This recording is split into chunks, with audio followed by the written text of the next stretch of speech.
இந்த ஆண்டு ஜனவரி 1 முதல் இதுவரை 17,459 டெங்கு நோயாளிகள் பதிவாகியுள்ளதாக தேசிய டெங்கு ஒழிப்பு பிரிவு தெரிவித்துள்ளது. ஏப்ரல் மாதத்தில் மாத்திரம் 5,018 டெங்கு நோயாளிகள் பதிவாகியுள்ளதாக அதன் பணிப்பாளர் வைத்திய நிபுணர் சுதத் சமரவீர தெரிவித்தார். டெங்குவால் 6 இறப்புகள் மட்டுமே பதிவாகியுள்ளன.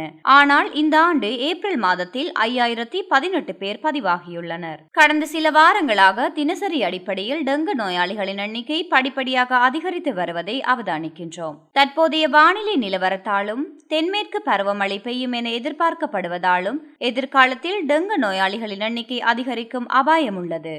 இதேபோல் டெங்குவை பரப்பும் நுளம்புகளால் பரவும் மற்றொரு வைரஸான சிக்கன்குனியா நோய் மேல் மாகாணத்தை மையமாக கொண்டு பிற மாவட்டங்களிலும் அதிகளவில் பதிவாகியுள்ளது.